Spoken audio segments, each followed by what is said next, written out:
ಎಲ್ಲರಿಗೂ ನಮಸ್ಕಾರ. ಮಹರ್ಷಿ ಪತಂಜಲಿಯವರ 29ನೇ ಸೂತ್ರ ತಥ ಪ್ರತ್ಯಕ್ಷೇತನಾಧಿ ಗಮೋ ಪಂಥ್ಯ ರಾಯಭಾವಶ್ಚ. ತಥ ಪ್ರತ್ಯಕ್ಷೇತನಾಧಿಗಮ ಅಪ್ಯಂತರಾಯ ಭಾವಶ್ಚ ಅಂದರೆ ಇದರ ಒಂದು ಪದಶಃ ಅರ್ಥ ಈ ರೀತಿಯಾಗಿದೆ.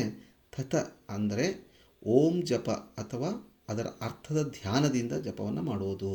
ಪ್ರತ್ಯಕ್ ಒಳಮುಖವಾದ ಅಂದರೆ ಆಂತರಿಕವಾಗಿ ನಾವು ಈ ಒಂದು ಜಪವನ್ನು ಮಾಡಬೇಕಾಗುತ್ತೆ. ಚೇತನ ಚೈತನ್ಯ ಜಾಗೃತ ಸ್ಥಿತಿಯಲ್ಲಿ, ಅಧಿಗಮ ಅರಿವು ಅನುಭವದಿಂದ, ಅಪಿ ಮತ್ತು ಅಂತರಾಯ ಅಡೆತಡೆಗಳನ್ನು, ಅಭಾವ ಅಡೆತಡೆಗಳನ್ನು ನಿವಾರಣೆ ಅಥವಾ ಇಲ್ಲದಿರುವಂತೆ ಮಾಡಿಬಿಟ್ಟು, ಹಾಗೂ ಅಂದರೆ ಈ ಎಲ್ಲ ಅಡೆತಡೆಗಳನ್ನು ನಾವು ಇಲ್ಲದಂತೆ ಮಾಡಿ ಒಂದು ಧ್ಯಾನವನ್ನು ಮಾಡಿದ್ವಿ ಅಂತಂದು ಹೇಳಿದಾಗ ನಮಗೆ ಮೋಕ್ಷದ ದಾರಿ ದೊರೆಯುತ್ತದೆ ಅನ್ನೋ ಅರ್ಥದಲ್ಲಿ ಓಂ ಜಪ ಮತ್ತು ಅದರ ತತ್ವದ ಧ್ಯಾನದಿಂದ ಆಂತರಿಕ ಚೈತನ್ಯದ ಅನುಭವ ಉಂಟಾಗುತ್ತದೆ ಹಾಗೂ ಸಾಧನೆಗೆ ಅಡ್ಡಿಯಾಗುವ ಎಲ್ಲ ಅಡೆತಡೆಗಳು ದೂರವಾಗುತ್ತವೆ.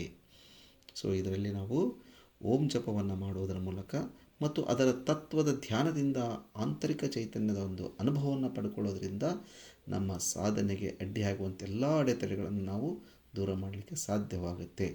ಸೊ ಹೀಗೆ ಈ ಒಂದು ಸೂತ್ರದ ಇಂದಿನ ಒಂದು ಅರ್ಥ ಈ ರೀತಿಯಾಗಿದೆ.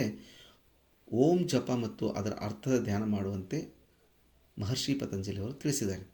ಸೊ ಈ ಸೂತ್ರದಲ್ಲಿ ಅವರು ಅದರ ಫಲವನ್ನು ವಿವರಿಸ್ತಾರೆ. ಅಂದರೆ ಈ ಓಂ ಜಪ ಮಾಡೋದನ್ನು ಹಿಂದಿನ ಸೂತ್ರದಲ್ಲಿ ನಾವು ಅದರ ಅರ್ಥವನ್ನು ತಿಳ್ಕೊಂಡ್ವಿ. ಈಗ ಈ ಸೂತ್ರದಲ್ಲಿ ಇದನ್ನು ಓಂ ಜಪವನ್ನು ಮಾಡುವುದರ ಮೂಲಕ ನಾವು ಏನನ್ನು ಫಲವನ್ನು ತೆಗೆದುಕೊಳ್ಬೋದು, ಫಲ ದೊರೆಯುತ್ತದೆ ನಮಗೆ. ಪ್ರತ್ಯಕ್ ಚೇತನದ ಅನುಭವ ಮತ್ತು ಅಂತರಾಯಗಳ ನಿವಾರಣೆ. ಸೊ ಹೀಗೆ ಎರಡು ಫಲಗಳನ್ನು ನಾವು ಪಡ್ಕೊಳ್ಳಿಕ್ಕೆ ಸಾಧ್ಯವಾಗುತ್ತೆ. ಪ್ರತ್ಯಕ್ ಚೇತನ ಅಂದರೆ ನಮ್ಮ ಒಳಗಿನ ಜಾಗೃತಿಯನ್ನು ಪಡ್ಕೊಳ್ಳೋದು. ಸಾಮಾನ್ಯವಾಗಿ ನಮ್ಮ ಮನಸ್ಸು ಹೊರಗಿನ ವಸ್ತುಗಳ ಕಡೆಗೆಯೇ ಓಡುತ್ತದೆ. ಸೊ ಈ ಶಬ್ದ, ರೂಪ, ಆಸೆ, ಚಿಂತೆಗಳಲ್ಲಿ ಅಲೆದಾಡುತ್ತದೆ. ಆದರೆ ಓಂ ಜಪದಿಂದ ಏನಾಗುತ್ತೆ ಅಂದರೆ ಮನಸ್ಸು ಹೊರಗಿನಿಂದ ಒಳಗೆ ತಿರುಗ್ತಾ ಹೋಗುತ್ತೆ. ಅಂದರೆ ಹೊರಗಿನ ದೃಷ್ಟಿಗಿಂತ ಒಳಗಿನ ದೃಷ್ಟಿಯನ್ನು ನೋಡಲಿಕ್ಕೆ ಪ್ರಾರಂಭ ಆಗುತ್ತೆ. ಸೊ ಆಗ ಅಲ್ಲಿ ಆತ್ಮ ಜಾಗೃತಿ ಆಗುತ್ತೆ, ಆಂತರಿಕ ಶಾಂತಿ ದೊರೆಯುತ್ತದೆ, ಸಾಕ್ಷಿ ಭಾವರೂಪ ನಮ್ಮಲ್ಲಿ ಅನುಭವವಾಗಲು ಪ್ರಾರಂಭವಾಗ್ತದೆ. ಸೊ ಹೀಗೆ ಆ ಅಂತರಾಯಗಳ ನಿವಾರಣೆಯನ್ನು ಮಾಡಲಿಕ್ಕೆ ನಾವು ಒಂದು ಸಾಧನೆಯನ್ನು ಮಾಡಬೇಕಾಗತ್ತೆ. ಸಾಧನೆ ಅಂದರೆ ಈ ಅನೇಕ ಅಡೆತಡೆಗಳು ಬರ್ತಾ ಇರ್ತಾವಲ್ಲ, ಅವುಗಳನ್ನು ನಾವು ಬಿಡಬೇಕು. ಅಂದರೆ ಅವುಗಳನ್ನು ಕೈ ಬಿಟ್ಟಾಗ ನಾವು ಒಂದು ಸಾಧನೆಯನ್ನು ಮಾಡಿಕೊಳ್ಳಿಕ್ಕೆ ಸಾಧ್ಯವಾಗುತ್ತೆ. ಹೀಗೆ ಆಲಸ್ಯ, ಸಂಶಯ, ಭಯ, ಚಂಚಲ ಮನಸ್ಸು, ನಿರುತ್ಸಾಹ, ಈ ಒಂದು ಓಂ ಜಪ ಮತ್ತು ಈಶ್ವರ ಪ್ರಣಿಧಾನ ಇವುಗಳನ್ನು ನಾವು ನಿಧಾನವಾಗಿ ಏನು ಮಾಡ್ತೇವೆ, ಇವುಗಳನ್ನೆಲ್ಲ ಕರಗಿಸ್ತಾ ಹೋಗ್ತಾವೆ. ಸೊ ಹೀಗೆ ಈಗ ನಾವು ಒಂದು ಉದಾಹರಣೆ ಮೂಲಕ ಇದನ್ನು ತಿಳ್ಕೊಳ್ಬೇಕಾಗ್ತದೆ. ಅಂತ ಹೇಳಿದ್ರೆ, ಒಂದು ಧೂಳಿನಿಂದ ಮುಚ್ಚಿದ ಕನ್ನಡಿಯನ್ನು ಕಲ್ಪಿಸಿಕೊಂಡಾಗ ಕನ್ನಡಿ ಮಸಕಾಗಿದ್ದರೆ ನಮ್ಮ ಮುಖ ಏನಾಗುತ್ತೆ, ಸ್ಪಷ್ಟವಾಗಿ ಕಾಣೋದಿಲ್ಲ. ಅದನ್ನು ನಿಧಾನವಾಗಿ ಶುಚಿಗೊಳಿಸಿದ್ವಿ ಅಂತಂದು ಹೇಳಿದರೆ ನಮ್ಮ ಮುಖ ಏನಾಗುತ್ತೆ, ಸ್ಪಷ್ಟವಾಗಿ ಕಾಣಿಸ್ತದೆ. ಸೊ ಹಾಗೆಯೇ ಮನಸ್ಸು ಎಂಬುದು ಒಂದು ಕನ್ನಡಿ, ಓಂ ಜಪ ಎನ್ನುವುದು ಒಂದು ಶುದ್ಧೀಕರಣ ಮಾಡುವಂಥದ್ದು. ಸೊ ಇದರಿಂದ ನಮಗೇನಾಗುತ್ತೆ, ಆತ್ಮ ಅಂದರೆ ನಮ್ಮ ಪ್ರತಿಬಿಂಬ ಕಾಣಿಸ್ತಾ ಇದೆ. ಸೊ ಹೀಗೆ ಒಂದು ಯೋಗದ ದೃಷ್ಟಿಯಲ್ಲಿ ಮಹರ್ಷಿ ಪತಂಜಲಿಯವರು ಹೇಳ್ತಾರೆ, ಓಂ ಜಪವು ಕೇವಲ ಭಕ್ತಿಯ ಸಾಧನವಲ್ಲ, ಅದು ಒಂದು ಮನಸ್ಸನ್ನು ಶುದ್ಧಗೊಳಿಸುತ್ತದೆ, ಏಕಾಗ್ರತೆಯನ್ನು ಹೆಚ್ಚಿಸುತ್ತದೆ, ಆತ್ಮಾನುಭವಕ್ಕೆ ದಾರಿ ಮಾಡಿಕೊಡುತ್ತದೆ. ಹೀಗೆ ಈ ಸೂತ್ರದ ಮುಖ್ಯ ಅಂಶಗಳು ಏನೆಂದರೆ, ಓಂ ಜಪ ಮನಸ್ಸನ್ನು ಒಳಮುಖಗೊಳಿಸುತ್ತದೆ, ಅಡೆತಡೆಗಳು ನಿಧಾನವಾಗಿ ಕಡಿಮೆಯಾಗುತ್ತವೆ, ಆತ್ಮಜ್ಞಾನಕ್ಕೆ ದಾರಿ ಮಾಡಿಕೊಡುತ್ತದೆ.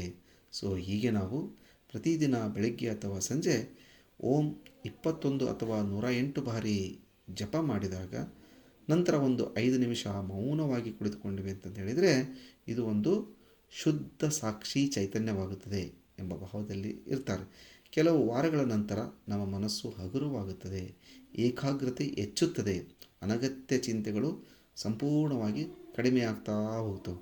ಜೀವನಕ್ಕೆ ಇದರದೊಂದು ಸಂದೇಶ ಏನಂತಂದು ಹೇಳಿದ್ರೆ, ನಮ್ಮ ಮನಸ್ಸು ಹೊರಗೆ ಓಡಿದರೆ ಅಶಾಂತಿ, ಮನಸ್ಸು ಹೊರಗಡೆ ಓಡ್ತಾ ಇದೆ ಅಂತಂದು ಹೇಳಿದರೆ ಅಶಾಂತಿ, ಒಳಗೆ ತಿರುಗಿದರೆ ಶಾಂತಿ. ನಮ್ಮ ಮನಸ್ಸನ್ನು ಒಳಗಡೆ ತಿರುಗಿಸ್ಕೊಂಡ್ವಿ ಅಂತಂದು ಹೇಳಿದರೆ ನಮಗೆ ಶಾಂತಿ ದೊರಲಿಕ್ಕೆ ಸಾಧ್ಯವಾಗುತ್ತೆ.